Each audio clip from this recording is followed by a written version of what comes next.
Welcome back. Season 2, episode 3, and it is the Three Amigos. Jay, Ash, and Matt. Finally, we're having a debate out in the kitchen before we started rolling, and maybe in the future, maybe like I need to come in through the back door. Jay needs to come back.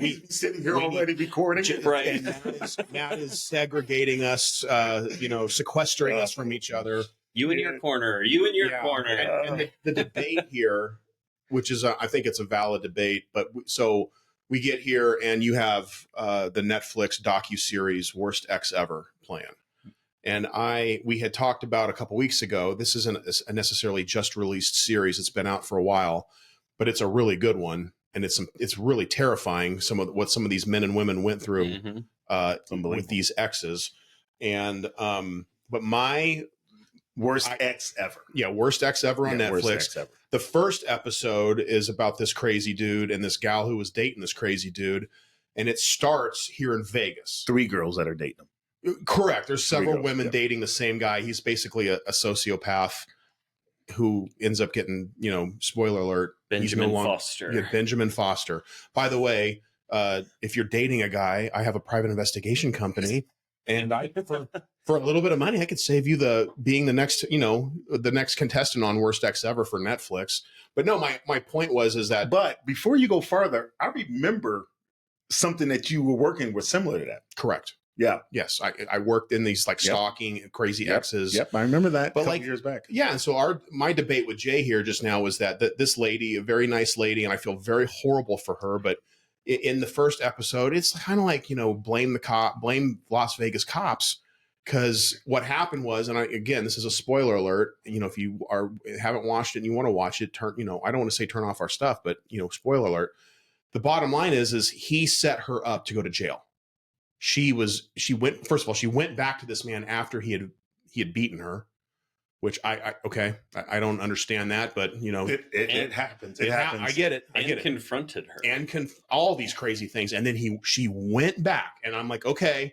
So in my world of working, from my time when I worked the streets, it's like the father in me. Hey, what are you doing, young lady? Like, come here. So, and that's another thing that before you keep going, people stay in bad relationships for a lot of reasons, right? And they have their reasons. So when we tend to victim blame very much when somebody goes back. I'm not victim blaming at all. I'm just saying hey, young lady. People stay in those relationships. And I'll just get out what my point is here.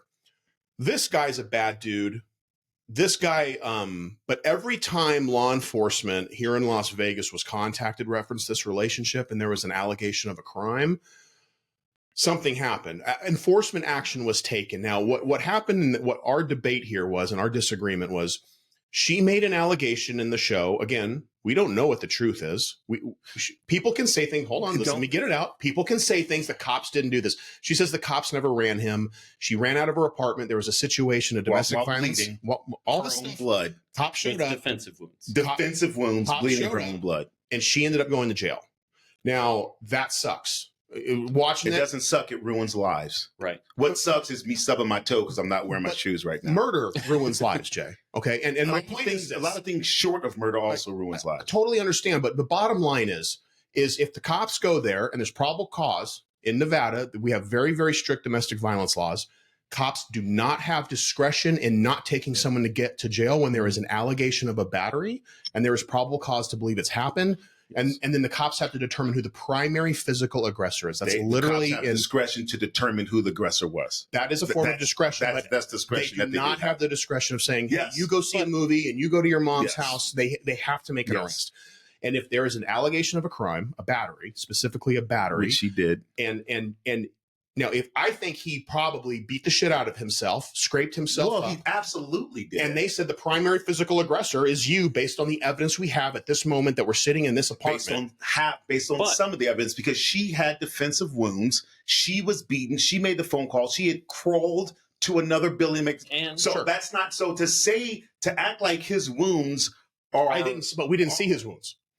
Either or. Let's say he had wounds. To act like his wounds are all the evidence is leaving out most of the evidence. But then she also said that they did not ask her her side of the story. Not one time. Again, an allegation. We weren't there. And your point is that Metro didn't comment. No, my point is that I've worked around Metro long enough to know that if they ran it and if they did ask it, if their body cam was on and they did ask and they wouldn't have said no comment. I've worked with enough police. See, in my 20 years of working on 3 of the largest task force in the country, ain't no cop saying if they have all the evidence to prove themselves innocent, they're not going to say no comment. But in 2017 though, did Metro have body cams on everyone though?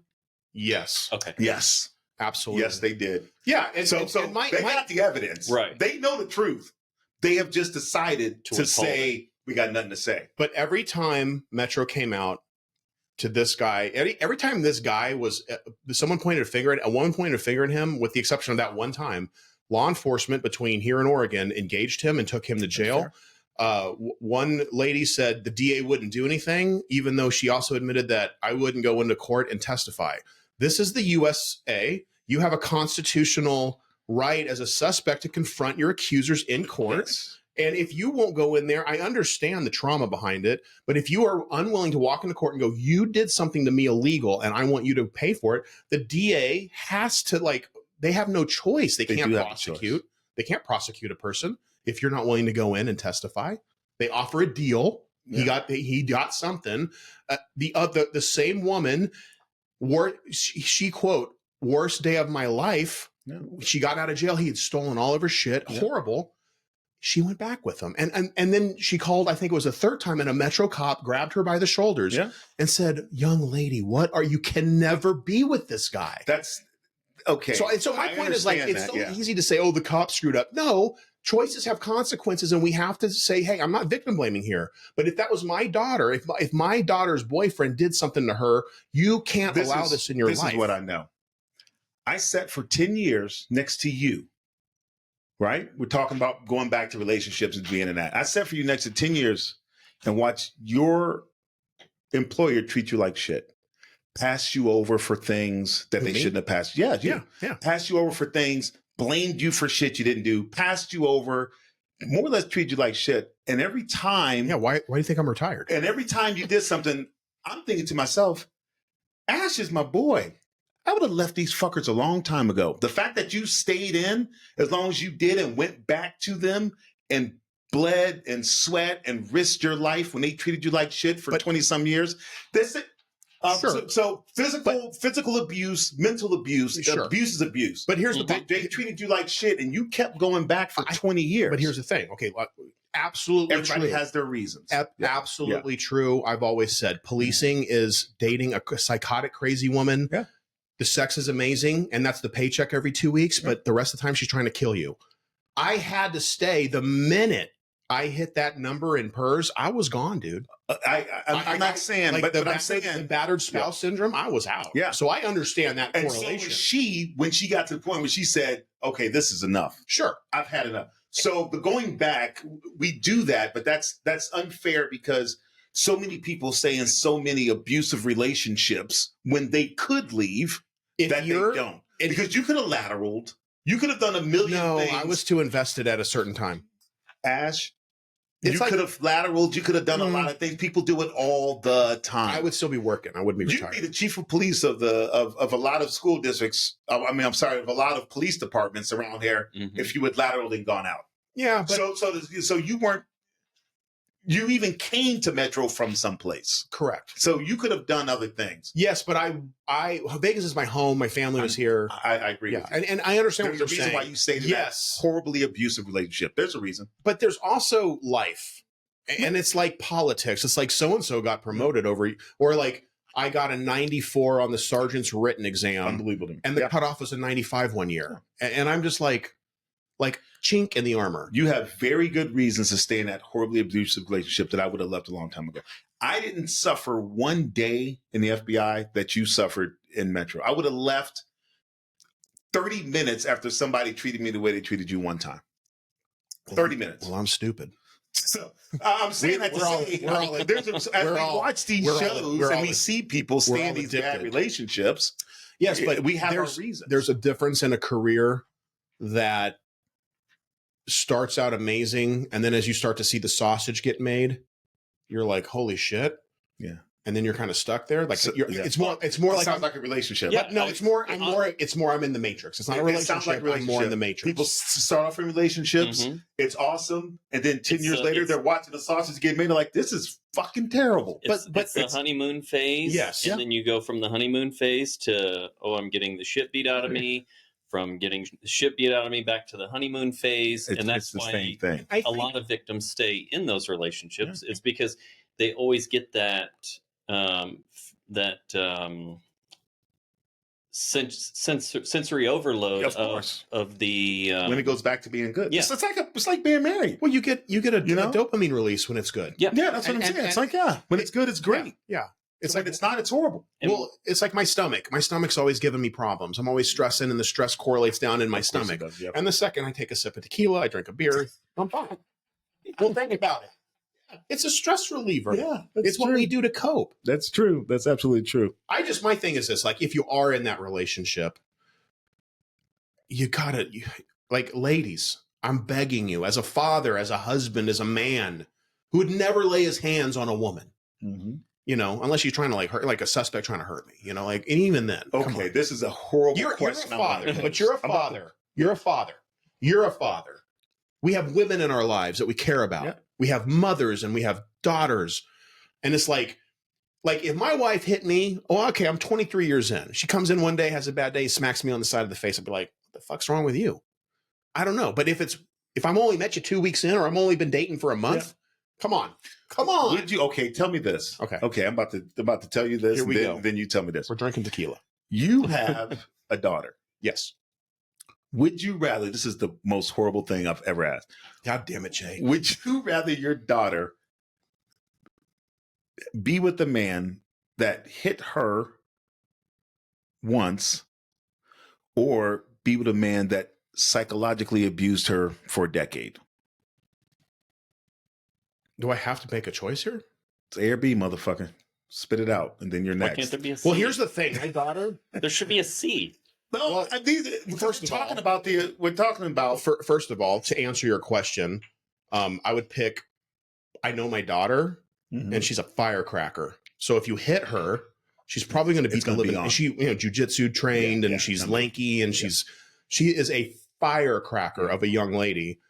Like, she's up farming in the Pacific Northwest. Yeah. She's in a rural part of She is. Oregon. Some crazy dude drives down the street in this truck, peeling out. It's like the middle of nowhere, like a rural Oregon. It's like wine country. And this guy like runs a stop sign, peels out, almost crashes his truck through the fence of the gate of the farm, and then hits the brakes so hard that like the slider on the back of his old Chevy slides off and crashes into the road. And he gets out and he's talking to himself. And my daughter's like, "Hey, motherfucker, show the fuck." She's like the cherub of justice. Yes. So if I had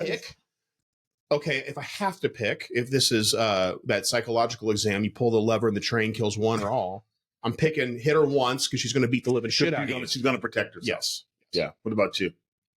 I still need the C option, because if I had a daughter and yeah. and either one of those Yeah, happen, that dude is. the dude is ceasing to exist. Matt calls me and I'm like, which car we taking? So you're probably taking A, because then he hits her. That's a one-time thing, and Well, that's very easy. It's easiest for us. That'll be the last It's time. easiest Yes. for us to respond Right. in the way that we would respond. Because we don't want to find out 10 years down the road, like he's been That she saying is- what to you? And he's been doing that this she is for how correct. long? Yeah. Because that's when Matt or Jay calls and he's like, I can't tell you where we're going, Yes. which car we taking. Yes. Right? All right. Which car we take, and that's what I'm saying about the thing about that show. Yeah. So when they take it, people stay in relationships for a number of stupid reasons. Dude, for $250, my company will get you 2 industry standard reports that paint a picture of who, a pretty decent picture of who someone is, crazy arrest, like maybe not reckless driving. I don't know. Maybe sometimes it's there. Not all, but like if you're dating someone, if you're a high profile person, and you're dating someone, I'm like, why is my phone not ringing more? 100% true. For $1,000, I can dig up everything you want to know. So this is the crazy thing. Here people are trying to go through phones to get some dirt. No, let's get some actual information Right. that could That, Right. that we can, Legitimate. some legitimate information, 100%. Let's pay ads $250 to go through their phone for real. I have a client who needed some. I don't divulge cases. I'll just say this. I have a client. I did a deep dive and I have access within databases, data amalgamation sites, dark websites, data breach sites. Mm-hmm. And I find an email from one of my reports that are, attached to everyone has an email. Yeah. And I find it on the dark web linked to a certain data breach of a certain website that married people would utilize to arrange clandestine affairs. Got it. For $1,000, what this client got, it Could save them hundreds of thousands of dollars. Absolutely. In pain and anguish. Yeah, for In time. for Right. what I charged, $1,000. Yeah. Because I'm sitting I'm sitting there on my, I have to do all this shit, by myself, charged by the hour, and then by the time I get it all done. Yeah, it's so worth it. And you think $1,000 is a lot of money. Like if you're in debt $1,000, it sucks if you're 20. But if you're in your 40s and you're about to go into business with someone, or you're about to date this someone. money discussion with my son on the way in, and we're talking about, in college football now, talking about the money and your debt $1,000. I said, these kids have an opportunity to make some money. Yeah. And I'm trying to talk to my son. I said, I haven't had a lot of financial work related discussions with you yet because you're not of age. You're not ready to start having those discussions. I'm still trying to get through the things that an 18-year-old boy needs to get through. But I don't want you to think that your friends that are transferring to a different school and making $30,000 now, that's not money when you're 18 or 19 is not what's important. You can be poor now. You want to find out these things so they don't negatively affect you down the road. You know what I'm saying? And we invest, we do things like what you just said, spend that money to get some real information so we don't make these huge financial errors, down the road. And I mean, those type of things, you have to teach your kids on how to thrive in relationships. You have to teach your daughter. I have to teach my daughter on what to look for, what to watch out for, and how to thrive in those relationships in the same way. And I think that we've raised our kids, having met your children. I feel like we've raised them to have pretty good heads on their shoulders. Absolutely. So, and like my worries for my daughter are different than my worries for my son. Well, you're worried someone's going to hurt your daughter, and you're worried your son's going to hurt somebody. Well, I'm worried my son is just like, how do we become men in America? How do boys become men in America? He doesn't want to join the military. He doesn't want to go into law enforcement, maybe fire service.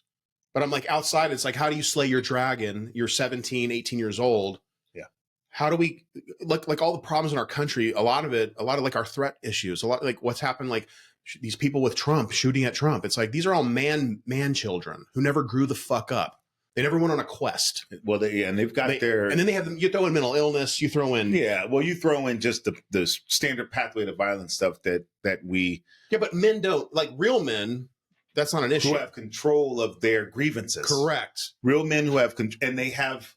It's not as much about being a real man versus not. It's more about having coping mechanisms and being able to implement them so you can deal with life. That's right. Being a man. Right. Having coping mechanisms.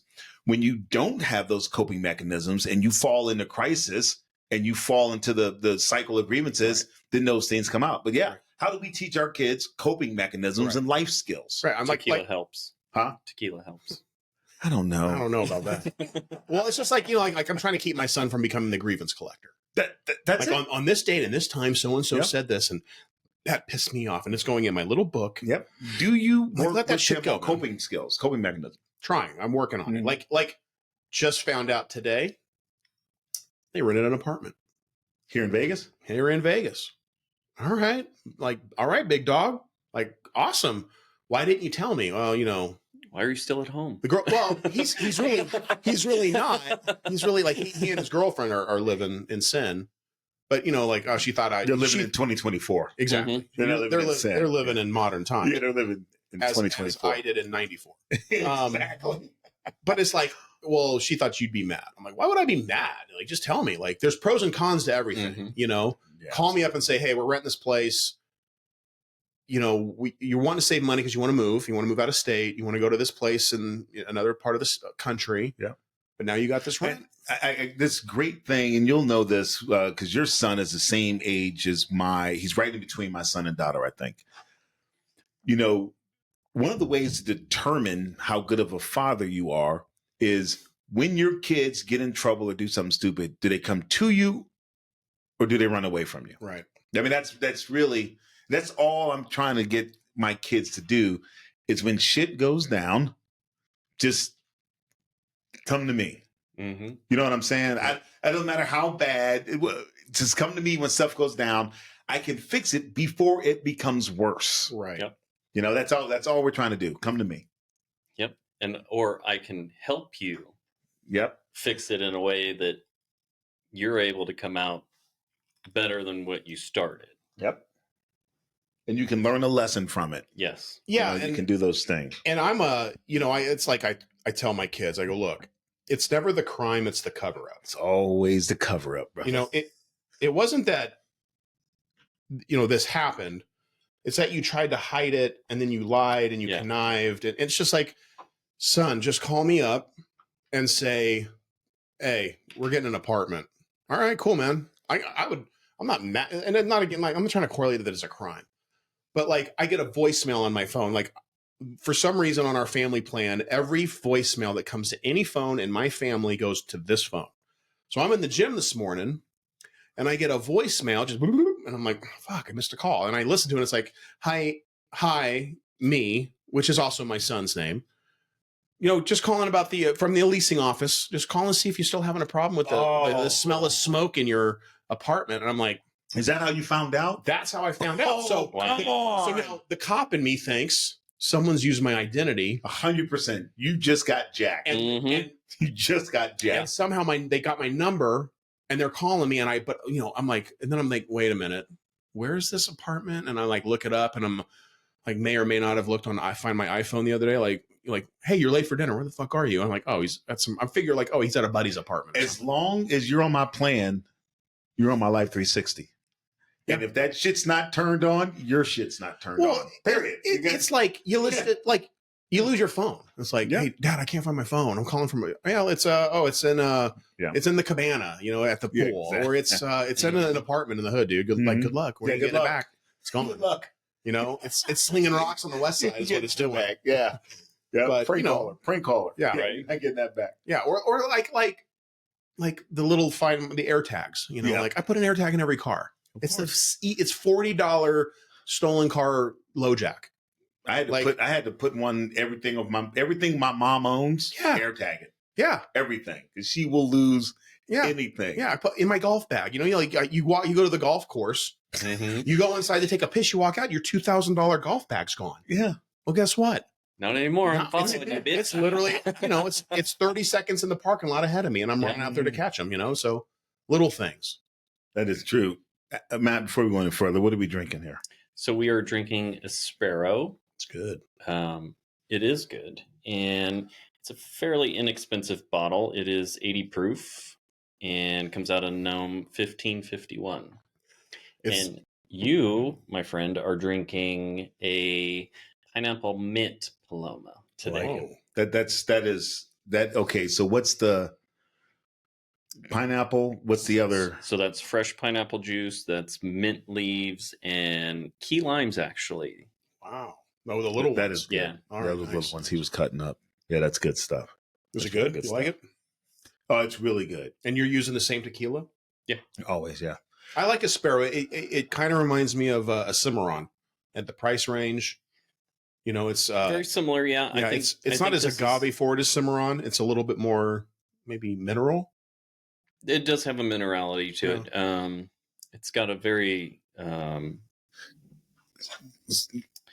of like that lactic. Yep, lactic flavor that you always talk about. I don't know how else to describe it. Minerality, lactic. It has very limited pepper flavor, that you would experience with a Blanco or Mine's got a hybrid. pineapple tint to it. No kidding. Huh. I made There is a little bit of citrus to it. Yeah, I get a little pepper on it, just a little. Not as much as other Blancos. It's very, very subtle. Subtle. Yeah, I like it. I've had it before. I bought it at Liquor Lineup. One of my favorites. That's where I got that. I made I don't know what you would call it. I made a fizzy smoky Paloma. I don't know. I did. Why do we call it fizzy? Because I put the Spindrift, the club soda in it, so it's got a little burn to it. What did you make at the tailgate for the football game? You mean at this last UNLV football game? Yes. What did I make you? Yes. I made you I hit it with some bitters. So I brought some Picard's bitters. Okay. And I find that bitters just really rounds out cocktails. Yeah. And so I think I used your Fever Tree. Okay. So your grapefruit. I used the Corrido Blanco, which was excellent. It was very good. Yeah. And then I hit it with some lime juice, bitters. And I think I topped it with, I brought some of the, I already had the Fever Tree in there. Yep. So I had enough fizz. That was good. That was and, really good. And then Sunday. You missed a good time, Matt. Yeah. I think, from what I can remember. Pictures look great. Here's the deal. Okay. There's Jake can do 2 of 3 things, but he can't do all 3.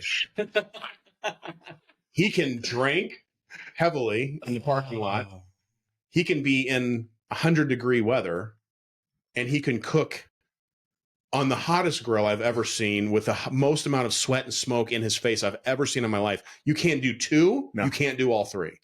And so you either drink and cook and it's 60 out, or you drink and it's 100 out. For the next one, I'm going to cook. So what suffered the most? Was it the food? Was it the sweat? Or was it the food was good. The food turned out okay. And the way you do your burgers, I was impressed. Yeah. I think you lose a little bit without having a flat. I think if next time you bring a flat on. So you saw I brought the little thing, but it wasn't working. It wasn't working. Yeah, it was a logistics issue. It was logistics. Your attempt was noble. So what I'm going to do next time, and I heard from all 22, it was 22 people there. Yeah, we had a good time.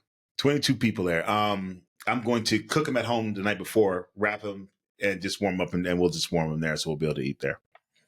Well, it was like at the beginning of summer when we did the tailgate at the baseball game. Yeah, you're right. I just did pizzas. Hey, Villa Pizza ordered me. I don't want to have 7, 8 pizzas delivered. And wings. I made a big batch of Tommy margaritas. It was hot. Yeah, they were so good. But yeah, on Sunday Raiders game. I'm like, all right, football's on. It wasn't super crazy hot. And I'm like, it's time. It's time. Like, I usually don't drink on a work night. I'm like, you know what? Today's the day. This past Sunday, I was at the Kansas City Chiefs Bengals game. Oh, nice. You talk about hot, sitting in that sun in Kansas City Stadium. They take their tailgating seriously. They love them some Kansas City Chiefs in Kansas City. Yeah. Oh, yeah. So Friday night, I went to see my son play against Kansas, beat them last minute of the game. Great game. And then that Sunday, go to see that Chiefs game, and it was good. And this week, I'm going to hit up Seattle to watch the Seahawks and the Dolphins. Nice. And then you're in Seattle. That'd be a good game. Yep. Yeah, that's why we're not going to iHeartRadio. That's why we're not going to iHeartRadio. And I got the guy who called me today.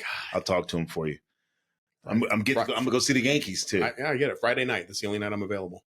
All right, I'll text Saturday. him. I got an Everclear concert to be at. And the next home game is what's our big festival downtown? First Friday. No. The beer festival? No. Oh, come on. Life is Beautiful. Oh. That's the same weekend of the next football game. The one that we're going to tailgate at. Yeah. We're going to go to. Yep. Are we just going, or are we tailgating? We're definitely going, and I'm definitely bringing food and tequila. Okay. So call it what you want. We'll be doing it. A little parking lot drinking. Yeah, and I'll cook the night before. We'll get it done. We'll get it done the right way. That way we can. That bar that's right next door. It's not a distill. It's called a It's right there on the corner of the stadium. Right They there just where put it up. They the just parking lot is. They just put a huge coffee Starbucks right next to it. Also, Is it on the same side as In-N-Out, or is it? yes, it is. Well, it's on the west side. Yes, it is. The west side, okay. southwest of the stadium. Gotcha. It's perfect. So we'll do one of those two things, and so that'll be a good one. So kind of getting back to where we started with the whole crazy exes and crazy people and stuff. How about the crazy individual that was lurking in the bushes at Trump's golf course? This is the thing about that. I don't necessarily know that he recognizes that once you rile up the people, you don't necessarily get the point where they push that. He doesn't realize aggression. he doesn't realize the tip of the spear is about to. Yeah, he doesn't. Are you talking about the bad guy? No. Once you start talking about and riling up your base and riling people Trump. up, yeah. Once you start riling people up and they are ready, you don't get to determine where they point their stuff after that. They're just riled up. Mhm. They're eating the cats. They're eating the Yeah, cats. you don't get the point.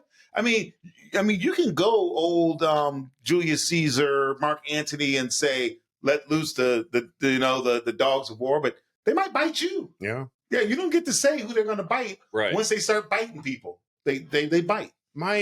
My phone rang. I was on the phone. I missed a call. I didn't recognize it. I get the voicemail. It's a media company related to Dr. Phil, and they wanted a soundbite for that. And they'd already got someone else, and I'm like, maybe tomorrow morning. I'm like, just you got my number if you need anything, because they wanted to talk to me about this. Yeah. So I started doing some research on this guy, and I'm like, delusions of grandeur, grievance collection. Which one? The shooter, the attempted, the guy in the bushes with the. I don't even think he had eyes on. Because it sounds like you're describing a whole bunch of people in this situation. You're describing a lot of people, but Trump apparently was a hole behind where he was at. Right. I think my biggest question for this issue would be perimeter sweeps. Why? Like, you're supposed to reinforce a perimeter, you're supposed to sweep it. But I mean, I hear complaints like that. Again, blame the cops, blame the Secret Service. They could put 1,000 agents around him 24 hours a day. They're still not going to be happy. Well, and so here's my my take on this it. is your this is all you, Matt. Being in the protective realm, a golf course. You know how much open land that is? There is a lot of open land. So you would treat it as an open venue, basically. The problem is he's not running. They have increased the amount of agents that are on his protective details since, of course, the first attempt. But now, like, you get into like the golf course. Yes, you're going to have basically like an advanced team that goes ahead, at least a hole or two ahead, and then you're going to have people that trail behind. So there's going to be that accordion effect, space in between, but you're also going to have a lot less people than what you would, because would the entire course be shut down at that time? Would they shut down from anybody else playing on that course? At least like a good gap behind or a good gap in front. Yeah.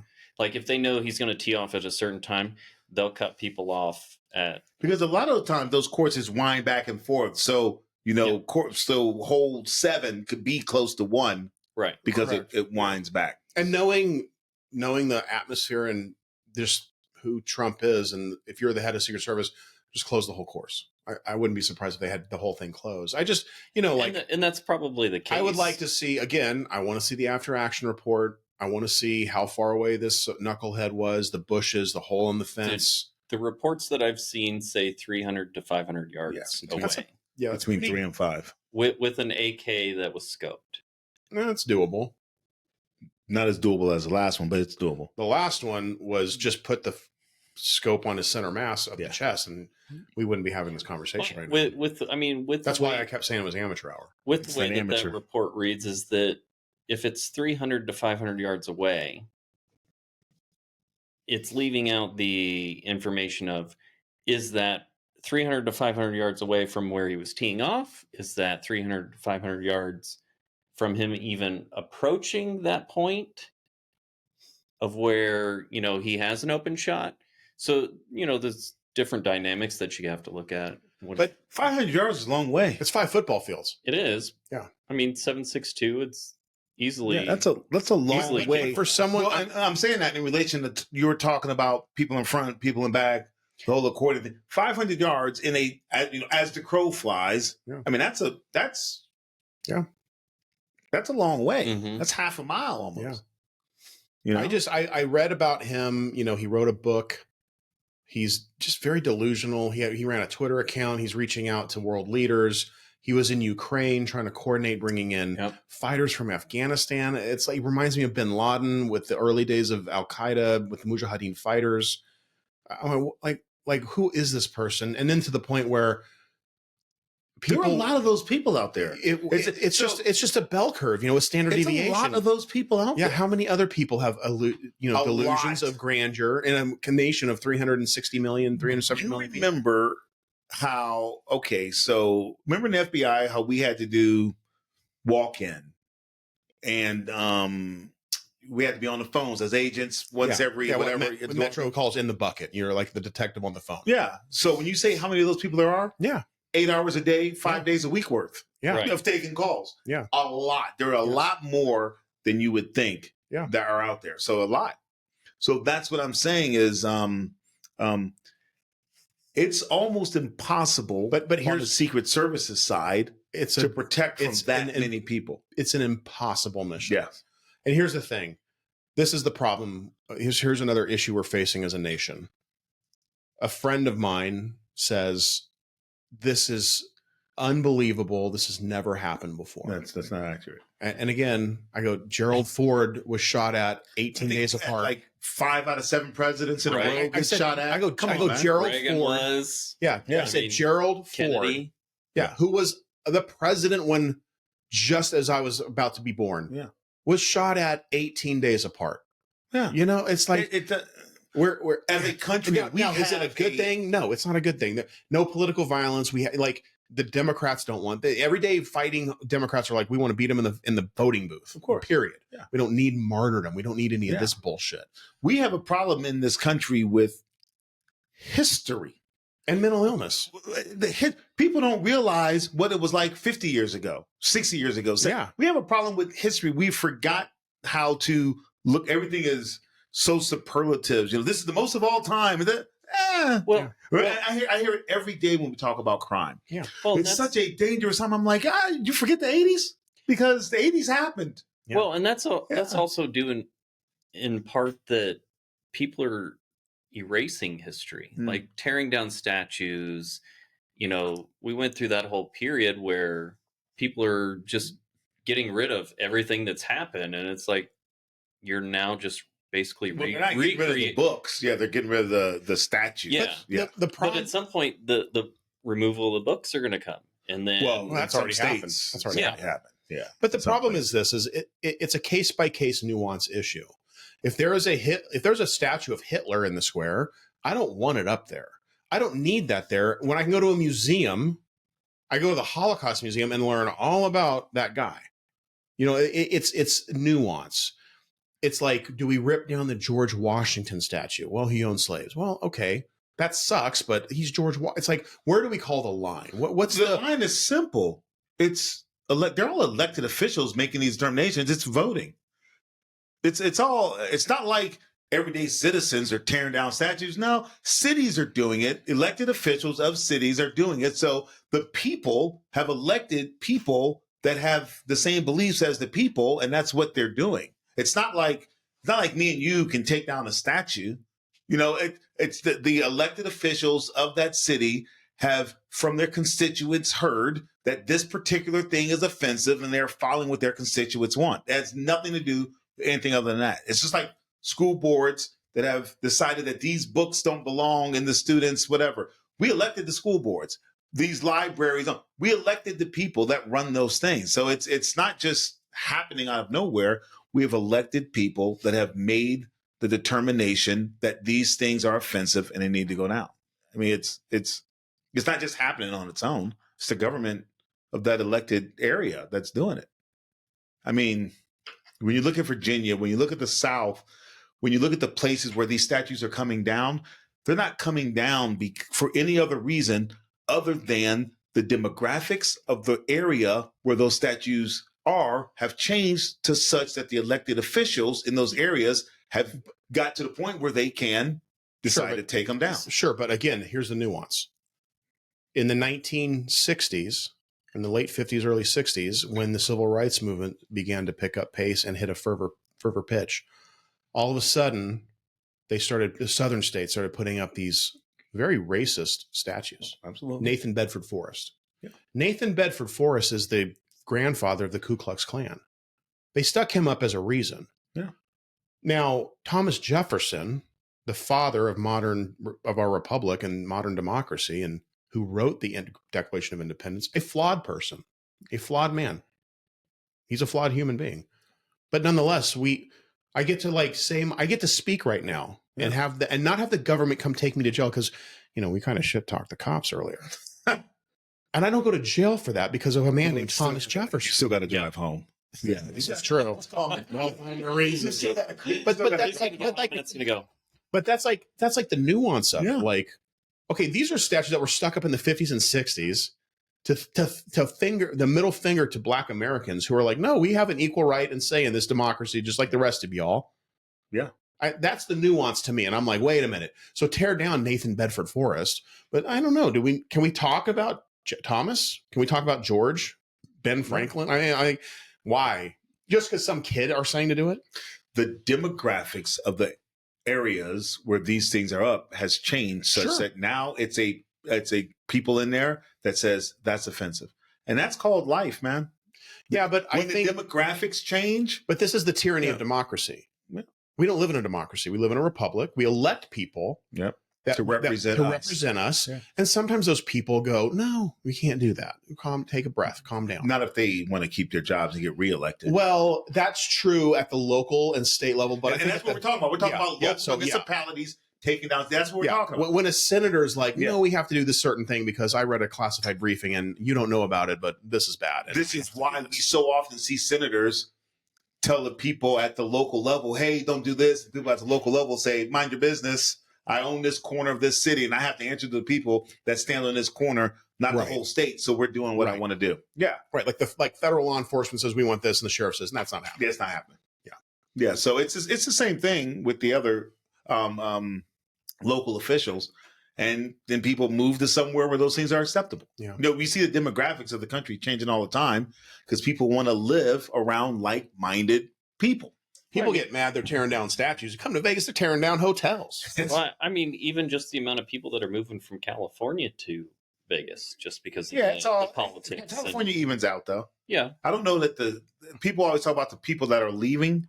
They don't necessarily talk about the people that are going and staying because I don't know how much their total population, is down. Vegas's total population is up. That's true. Right. But a lot of people are losing people to Vegas, Well, Vegas is just the center of the universe. I've always said center of mine. Well, when the aliens land, it ain't going to be on the ellipse at the White House. It's going to be at the Bellagio fountains. I read this thing about I hope not. About I hope not. I read this thing about a reporter from Vegas Sun, maybe. He was at not this Summer Olympics or the one before that, the one that was 8 years ago. And he was talking about when he was in the reporter pool and with all the other reporters from all the other countries. And he was talking about being from Vegas.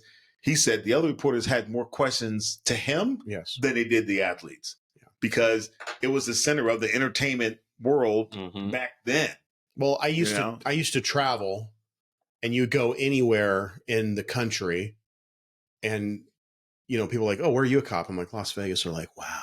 100%. They're like, you're a cop in Vegas? Everywhere. And then you come to Vegas and you're like we bump into someone like, oh, I'm Henderson police. I'm like, the difference in you and me, you Henderson cops and you Northtown cops. When I travel to New York City and I bump into NYPD, where are you on the job? I go, I'm a Vegas cop. They're like, holy shit, Vegas. And when you travel to New York City, you also go, I'm a Vegas cop. You don't say, I'm Henderson. I'm North Las Vegas. No, you just say Vegas. That's right. And they laugh, and then they get mad and storm out. I'd have to pay the tab.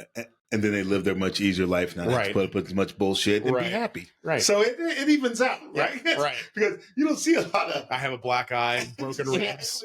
I hate my job. My dog's scared of me. And I'm pretty sure my wife is leaving me. But hey, I'm a Vegas cop, right? It was a good career. I feel like that puts you like up here now. Yeah. It is absolutely hilarious. Do we want to talk about today's news about the pager bombs in Lebanon with Hezbollah? I only read briefly on that, so You want to save it for next time? I think we should teaser save it for the next one. Yeah, I heard about pretty it. Amazing operation. I did not go deep into it. That's you talk about the tip of the spear, bro. You want to know who knows what they're doing as far as keeping people safe? You want to know about fuck around and find out. Come on, man. And here's the great thing. We'll teaser it with this. The long and the short of it, there was an operation in Lebanon today.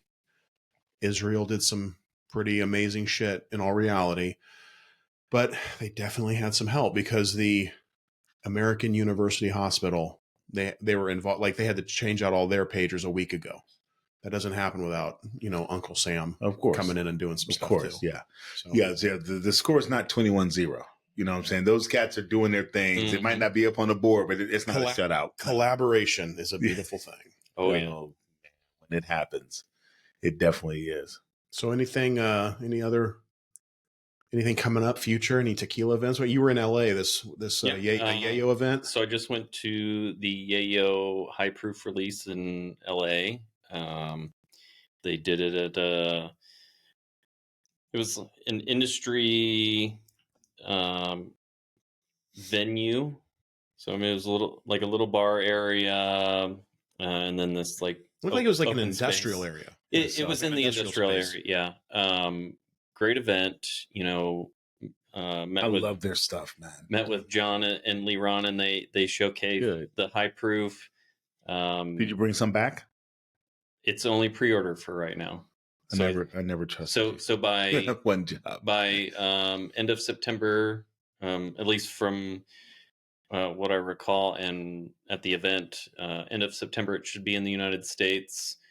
By mid-October, should have both Day of the Dead expressions, the Hoven that is done in apple cider casks, and the other one that is done in peach wine casks, I believe. Okay. Those should be out mid-October. Okay. But the event was great. LA Tequila Club and Yayo both did a phenomenal job with the event. I think there was probably maybe 50 people there. That's not bad. No, it was a good event. Did you drive down there? Yeah, drove to LA, the Valley area, because it was in Culver City. Oh, nice. Yeah, I like it down there. So we stayed in the Valley, and ended up just driving over to Culver City and going to the event. They had food. Even got to try the Yayo LA Tequila Club single barrel release, which was phenomenal. Pepe and his wife Alejandra, they did an amazing job with that barrel pick. Good. I am trying, you talk about that event. I am at the point now where I'm trying to cut down on the number of events, not just tequila related. I mean, obviously I'm never trying to cut down on those, but overall drinking events, so I can get myself back to homeostasis. I am so far outside of homeostasis right now. Live life. You can live life. Yeah, but then I get my blood work today. I'm like, ooh. Yeah, that's what I'm saying. Maybe I need to cut back a little bit. Yeah, so I just got back Monday morning. I leave Thursday morning, and then I'm back. And the week after that, we'll be tailgating again. Yeah. And then the next week, guess what we'll be doing? Tailgating again. Then we're back out of town. Well, here's the thing, too. It's here in Las Vegas today, September. It was 78 degrees. Perfect. It's like it was 100 last week. It's 78 today. October's coming. They're like, are you going to do sober October? No, it's perfect. a cigar. It's hoodie. It's cigar. And tequila weather. Perfect. It's tequila. It's a fire in the backyard. It's a cigar. Oh, so good. It's a beautiful sunset about 6:30 in the p.m. It's steaks. It's football. People don't believe me when they say, "Oh, it's so hot in Vegas." I say most of our year is about 75 and sunny. Yeah. Our average temperature over the course of a year is 75. So it is hot as hell for 3 months. We deal with 3 months of to have the 9 months of perfect weather. We're in it now. We should start the trend of hoodie and repo season. I will not get involved in your repo. Until I put a repo in your drink and you're like, whoa, this is... I think you see what I said earlier? Why I don't trust them? That yayo, that rum cask stuff. That's true. I'll give you that. I'm telling you right now. I'll give you that. I'll give you that. And I'm going to tell you, I want you to try it. The Corrido, the repo is from wine. I hate wine. Well, I've never had wine. You've never had wine. Just try it. You might like it. I think there's a lot of repos that you would like. Because a lot of the tequila world stores it all in whiskey barrels. And I know that dark liquor, that's a no for you. Yes. Yes. But you like they're throwing it in a Merlot barrel. Okay. So if you're talking about stuff stored in rum or stored in other, I will gladly allow Matt to come up with something tasty, a concoction. And now rosé tequilas or Rosa tequilas are in. So you have the Rosa Reposados, the Rosa Blancos that are all. The Rosa Blancos are rested in wine barrels. Okay. And then, of course, the Reposados are aged in wine barrels. Does Fulano have one? The only thing I've ever seen aged in wine barrels is Corrido. They're the only tequila in Cascanas does Rosa Reposado and a Rosa Blanco. Montagave has. How do you have a Rosa Blanco? Explain that to me. So they rest it less than 60 days or less. Exactly. Okay, that's fair. You have Montagave, which the añejo is aged in wine barrels. I think it's Bordeaux. You also have El Negocio, which is the Blanco is rested in their Cabernet barrels. And then their Reposado is also aged in their own wine barrels. So this is what we'll do on the 23rd. I'll bring something. What can I get at the cask that has been aged in?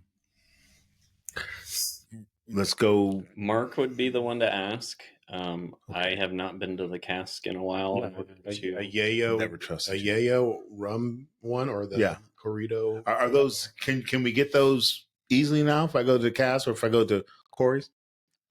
Corey's might have it. Corey's might have it. I don't know that Mark has it at the cask. I have wine tequilas that have been aged or rested in wine barrels. All right. I just think you'd like it. I think you switched up a little bit. We'll try it. I'm into new things now. Yeah. No, I'm not. That'll be making a cocktail with like the drop of oil from a hummingbird scrotum. Exactly. That's what I'm saying. What is this? What is this potion? It's a good idea. I'm going to go out and milk a hummingbird. Not a good idea. It's a horrible idea. Matt must capture a male hummingbird. Cut its scrotum off. Do you remember the... which honestly, we already had the hummingbird on. We had velour. That's true. Oh, that's true. Remember the episode of on the Chappelle show when he was P Diddy? And he was like, you must go get me the finest breast milk from the Cambodian. Speaking of P Diddy, how about his arrest? It is. Are we going down this route? Let's do it. Do we need to? Why not? What are we? Out of 55 his minutes in. mind. Out of his mind. I love every minute of it. Half the world was entrenched in P. Diddy today, and the other half of us were entrenched in Hezbollah, Israel. So what do you think about it, Matt? Talk to me. All right, I'm pouring more. Based on, and it's so interesting because a friend of mine was at one of the parties. Well, no. So a friend of mine had recently, within the last day, posted. Honestly, I think it was today. I just didn't see when it was posted. He had worked Burning Man, and they had caught P Diddy at the time smoking marijuana with some young individuals. And reflecting back on it now, and it's like, wow, like, you know, they had mentioned in their post that said, we could have arrested him, but for a misdemeanor and at Burning Man, at Burning he was Man, probably the most sober person there. If he was just smoking weed, he was the most sober person at Burning Man on that day. They had made him destroy the weed, which is smoking faster. Law enforcement discretion, but thinking about him, and he's smoking it with the company he was with, that he was with, and now everything else on top of that has transpired, where the allegations of abuse and what I don't understand, what I don't understand about it. So I think they released the affidavit and all that stuff today. Some of the way that he had recorded people and kind of held it to use against them. That's Epstein shit. Not only is it Epstein shit, but what makes you think that's going to hold forever? Like sooner or later, somebody's going to be like, you know what? I got nothing else to lose. Right. Let's put up. Right. Like, that's not a good long-term plan of holding somebody silent. But it's not a good plan. Epstein's, from what everything I've seen, his whole thing was catch them dirty with someone else. Yeah. And bring them in. He's the one being dirty. Mm-hmm. Like raping guys. Is that crazy? What? Like this was not on my 2024 bingo card. Well, the way his long-term plan to keep stuff was. Is he done? Is he going to federal prison forever? I think I saw him last year. Speaking of iHeartRadio, I think it was last year that we saw him there. No, Public Enemy last year. Public Enemy last year. We saw him 2 years ago. I think like P Diddy's plan, and this is just a personal opinion, is similar to what you said about Epstein. He has so much on everyone else that he figured that he would be untouchable, because I also think he has a massive ego. That too. He's just nobody's untouchable nowadays. Yeah. Well, no, now Epstein's. I beg to differ. Weinstein. I'm untouchable. If those guys with their money are not untouchable, take that is not untouchable. You know what I'm saying? You're not getting away. If those guys can't get away with it, you're not getting away with it. Well, even with Weinstein, like, there were so many celebrities that praised him. Oh yeah. And you almost wonder, like, were they? It's the same thing we talked about earlier. Being in an abusive relationship, it's also they got something from being around him, whether it's a better movie opportunity, whether it's or whether it's a better record deal. They got something from being around him that made the juice worth the squeeze. It made it worth it. It's also a bad relationship, but it's also the sycophant nature of Hollywood. Yeah, the people who are actors, they're people who pretend to be other people. They're people who act other people's lives and take on role. I'm not to say I don't love Hollywood and I don't love what they create, but like they are so driven by the sycophant nature of like, does everyone like me? Does everyone like? And I think these predators are. Well, some of them do. Some of them are actually artists that 100%. Are thespians that came over. 100%. When you talk about entertainers, whether it's acting, singing, playing sports, or it's all the same. But ultimately, it's people who want attention. It's people who seek out, and I'm not saying it's a bad thing. I like attention. I've been on a stage in front of 1,000 people. I don't know that I don't. So, and we get this all the time. People are like, oh, you're this football player. You make all this money. You should talk to the press. Some of them don't want attention. No. Some actors want to live privately. Acting is just what they do professionally. Correct. Some athletes, they want to live privately, but shooting a basketball, catching a football is just what they've chosen to do professionally. But they're also driven to win. There just happens to be 30,000 people surrounding them watching it. But That's fair. Yeah. even just recently, like I can't think of the athlete's name. I think he played football, and they brought him up in front of the press, and he was like, Oh yeah. "Look, I have to be here because they'll find me. Yeah. What's his name from the Seahawks? Yeah. Yeah. That guy. Beast mode. Yeah. Yeah. No. This was just like within the Beast last mode week. used to say it all the time. Yeah. Ricky Williams with the Miami Dolphins used to say it all the time. I am obligated by my employer to spend this 17 minutes sitting in this seat. And I am going to say, and I know who you're talking about who just did it. He said, yes, every answer to every question is I'm obligated by my employer to say it. And I don't think that I understand why they're obligated by their employer, but if they don't want to answer questions, they don't. Some of them want to live privately. Mhm. They're just good at what they do. Right. They're a hell of they realize I can do this for 8 years and 9 years and make enough money and still be private about my life and go on. So, there are a lot of motivations to become an actor, a lot of motivations for all those things, but not everybody is, hey, look at me, me, me, me, me, me, me. Right. There's a difference. And it was this great article, Jennifer Aniston and the woman who is on that show, Abbott Elementary. So she was one of the people that came up on YouTube, and Aniston said something about her because she came up acting. So Aniston made this comment about how some of these people that got their fame on YouTube, they're not da-da-da-da and all those people. It's not like a lot of these actors are coming up in the social media where they're putting themselves out there and making it about me, me, me. They need this input. Some of them went to school, went to college, studied formally, went overseas, worked in plays, worked on stage. Yes. It's their profession. True actors. Yeah, true actors. Yeah, like my godparents. They're actors. Yeah. I mean, Denzel, these guys that, come in on, Broadway and do this stuff, It's a very noble, I'm not saying it's a noble profession. For some people, it is an actual profession. Yep. But it's so determined by the puppet masters. 100%. Like I watched. But so is being a police officer. As we just watched when you went through all that stuff and it's like, okay, and we had it in the FBI. This guy gets the SAC job. He gets to choose who his ASACs are. He gets to choose who his supervisors are. This guy gets the assistant sheriff job. He gets to choose who his chiefs are. It's all professions have the same puppet master capability.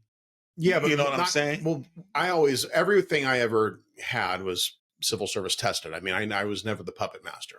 Yeah. But I see what you're saying. Was there ever a sheriff who wasn't endorsed by the outgoing sheriff? Yes. Who? John McCarthy.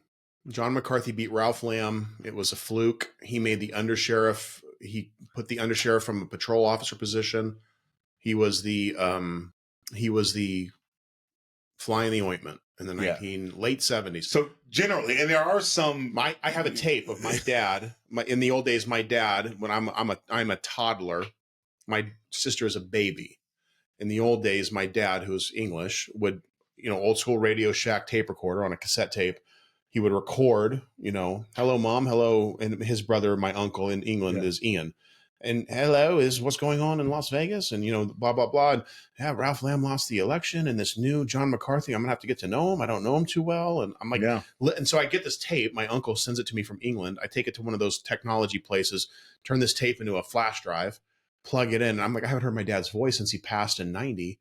And I'm hearing this, and I hear myself in the background, la, la, la, la. I'm a toddler, and here I'm hearing this, like, holy shit, like, I don't know. Isn't that awesome? Yeah. Man? And he ended up, we got to know John McCarthy. So that type of stuff never happens. That I am the puppet master stuff is the norm. That's why now there's like civil service rules within Metro where you cannot appoint, the sheriff can't appoint someone to undersheriff, assistant sheriff, or a chief who hasn't been from the ranks of captain. That's fair. Yes, because like a patrol officer all of a sudden or a sergeant all of a sudden becomes the undersheriff. Yeah. Like in the 70s, but there's still in the mob wars, maybe you could get away with it. But this is 20. Come on, it's not going to happen. Yeah. We're a major and that tape is funny. I've got an old video of my kids. So they are probably, they are not walking in arms. My mom took a little videotape of them. They're in the dirt, playing with the dirt, and they're at Sunset Park. And my mom is videotaping. So they're 18 and 20 now. So they're probably 1 and 3, maybe. And in the back, you can hear Obama give one of his last speeches before he's elected president. Wow. And it's just my mom videotaping the kids at the park. She's at one of his rallies at Sunset Park, and you can hear. I mean, it's Obama at his most Obama, giving one of his speeches, and Jay's playing with dirt, throwing it on his shoes and laughing. I'm like, you look back on this video, you listen to this video 15, 16, 17 years later, and you're like, whoa. But you blink and it went by. Mm-hmm. That's 100%. My Harley broke down. My get rid of that bike. thing, man. No way. My Harley goes so I end up calling because every story starts with my bike broke down or I dropped my bike. This is the first time that I've actually heard or even seen photos online that his bike broke down. My bike, but you see video of it falling. Well, that was my back giving out. Was the bike falling? No, that was no. I mean, I don't know. Because your back went out. Because my back went out. Yeah, that's true. Yeah, I bent down to get my helmet. It went over. I didn't laugh. No, but like my bike. I'm riding home the other day, and all of a sudden it's like sputtering. I'm like, what's going on? And I get to the side of the road. I get it home. Long story short, I have a guy here in town who's like a mechanic. He used to work on the Metro cop bikes.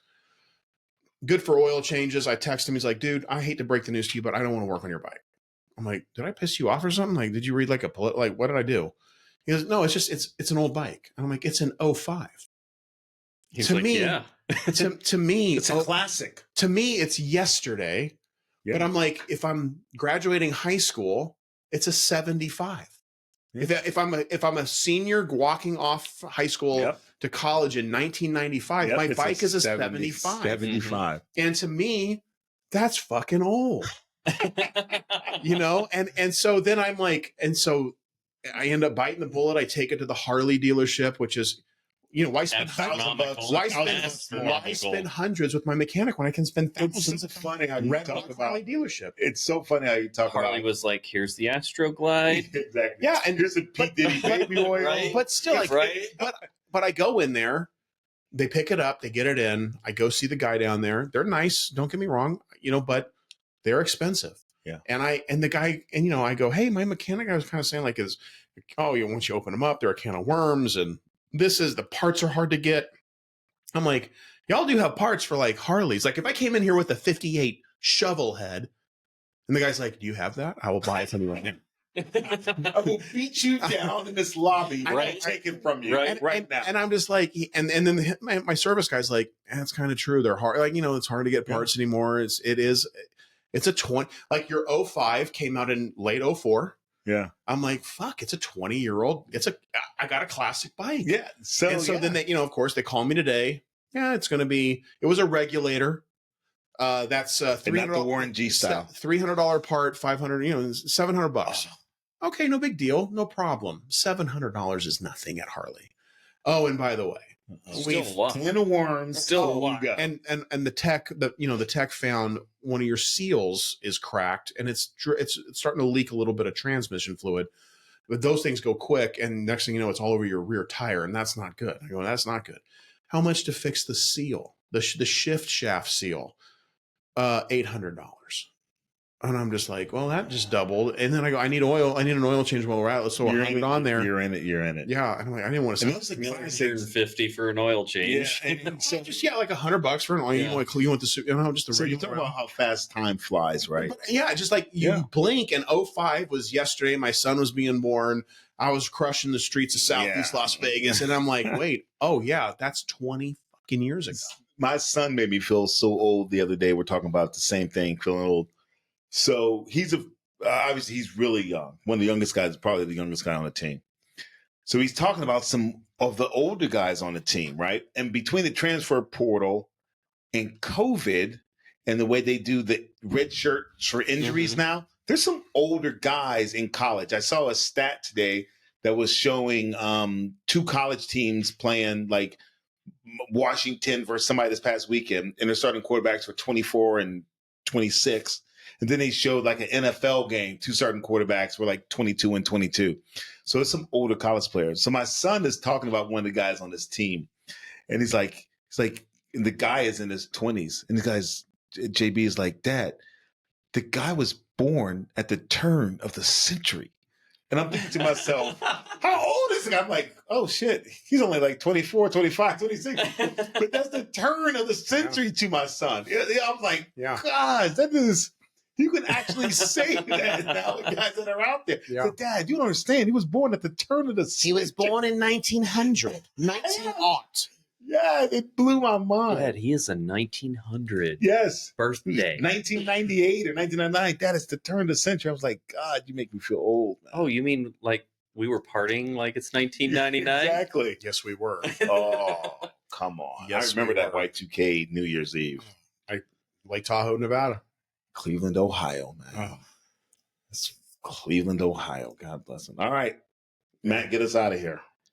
Well, everyone, thank you for joining in. Again, this is Aspero Tequila. It's out of NOM 1551, and we will see you next episode. Peace out, everyone. Thanks for tuning in.